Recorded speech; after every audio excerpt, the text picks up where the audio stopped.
अपमान, बेइज्जती क्या कभी हुई है आपकी? कभी ना कभी तो हुई होगी। कभी ना कभी तो किसी ने कहा ही होगा, ए अलग हट यहां से, कौन है बे तू? औकात क्या है तेरी? हिम्मत कैसी हुई तेरी इस तरह से बात करने की? शक्ल देखी कभी अपनी? बड़ा आया यहां पर बोलने। और जब इस तरह से बेइज्जती होगी तो उस वक्त आपका रिएक्शन क्या होगा? जब भी कोई आपको आपकी औकात याद दिलाता है, उस वक्त आपके अंदर ही अंदर क्या चल रहा होता है? उस वक्त आप कैसे रिएक्ट करते हो? अंदर ही अंदर क्या थॉट्स आते हैं? गुस्सा भी आता होगा, बहुत बुरा भी लगता होगा। पर क्या हो अगर मैं कहूं कि बेइज्जती होना भी जरूरी है, मजाक बनना भी जरूरी है।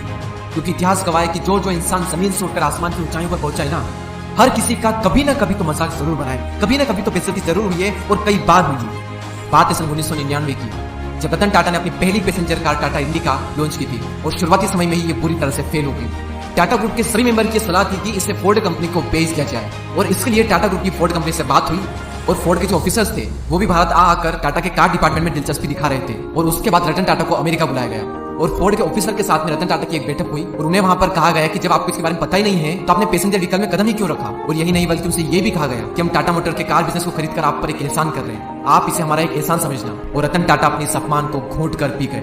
इस घटना ने रतन टाटा को बहुत उदास किया। रतन टाटा ने बदले की भावना में समय गंवाने से ज्यादा जरूरी समझा अपनी कमियों को सुधारना।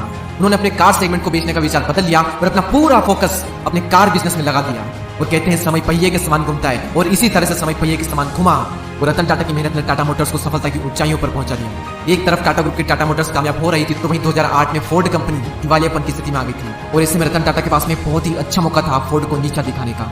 लेकिन उन्होंने ऐसा कुछ भी नहीं किया, बल्कि इसके विपरीत उन्होंने फोर्ड की मदद की। और साल 2008 में टाटा मोटर्स ने फोर्ड से चेक बार लैंड रोवर बैंड को 2.3 बिलियन डॉलर में खरीद लिया। टाटा मोटर्स की फोर्ड के साथ ये डील उनके लिए जीवनदायिनी साबित हुई। और उस वक्त फोर्ड के जो करंट चेयरमैन थे उन्होंने रतन टाटा को धन्यवाद देते हुए कहा कि आप JLR को खरीदकर हम पर एक बहुत बड़ा एहसान कर रहे हैं। और यही होती है एक महान इंसान की पहचान। अच्छा तो हर कोई बन सकता है, महान बहुत कम बन पाते हैं। और ये तो कुछ भी नहीं, इससे भी बुरा अपमान हुआ था डॉक्टर भीमराव अंबेडकर का। नीचे जात के थे तो लोग इनकी परछाई भी अपने ऊपर नहीं पड़ने देते थे। एक बार कुएं का पानी पी लिया, कुएं को टच कर दिया, एक छोटे से बच्चे को बहुत मार पड़ी सिर्फ इसलिए क्योंकि उसने कुएं को छू लिया, उसका पानी पी लिया। स्कूल में उन्हें क्लासरूम के अंदर नहीं जाने दिया, कहा बाहर बैठकर पढ़ाई करो। कहा गया कि संस्कृत ब्राह्मणों के लिए होती है, तुम्हारे लिए नहीं। इतना अपमान हुआ, बहुत दर्द होता है अंदर से। उन्होंने ठान लिया कि तुमने मुझे अपने गांव के स्कूल में नहीं पढ़ने दिया, मैं दुनिया की सबसे बेस्ट यूनिवर्सिटी में पढ़ कर आऊंगा। और कोलंबिया यूनिवर्सिटी से उन्होंने MA किया और उसके बाद लंदन स्कूल ऑफ इकोनॉमिक्स से MSc की और उसके बाद में लॉ की पढ़ाई की और फिर PhD की। और फिर जब वापस आए तो उन्हें मिलिट्री सेक्रेटरी की नौकरी मिली जो उस वक्त बहुत ही अच्छी नौकरी थी। लेकिन उसके बावजूद भी उनका अपमान हुआ और वो अपमान उनके दिल पर लगा। उन्हें तब भी कुएं का पानी पीने का अधिकार नहीं था। वहां का चपरासी तक उन्हें फाइल फेंक कर देता, कहता था कि गद्दी पर बैठ गया तो क्या हुआ, ये तो अभी भी निचली जात का ना। बस उन्होंने भी इसी अपमान को घोंट करके पी लिया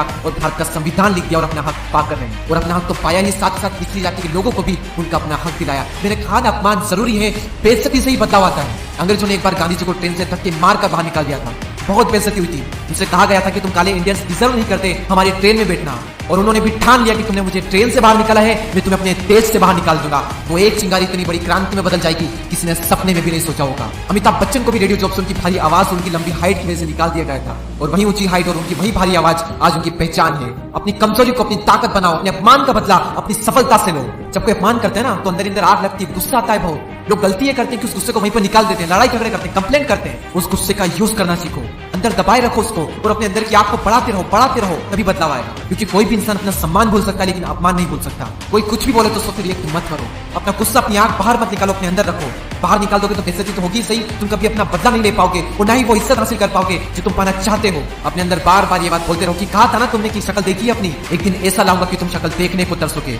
कहा था ना तुमने कि चल हट यहाँ से कोने पे तू, एक दिन ऐसा भी लाऊंगा कि कोई बैठा नहीं रहेगा जब मैं खड़ा रहूंगा। कहा था ना तुमने कि औकात क्या है तेरी, मेरी औकात में नहीं मेरा वक्त बताएगा। क्योंकि जब समय का पहिया घूमता है ना तो उसमें अच्छे अच्छे घूम जाते हैं। और बार बार अपने अंदर ये बात दोहराते रहे कि ठुकराया है जिन्होंने मुझे मेरा समय देखकर, वादा है मेरा एक दिन ऐसा भी समय लाऊंगा कि मिलना पड़ेगा उन लोगों को मुझसे मेरा समय लेकर। और मैंने इस वीडियो में जो आपको एग्जांपल बताए हैं, रतन टाटा, डॉक्टर भीमराव अंबेडकर, महात्मा गांधी, अमिताभ बच्चन और ना जाने से कितने लोग हैं जो हमें बताते हैं कि जिंदगी वो नहीं है जो हमें मिलती है, बल्कि जिंदगी तो वो है जो हम बनाते हैं।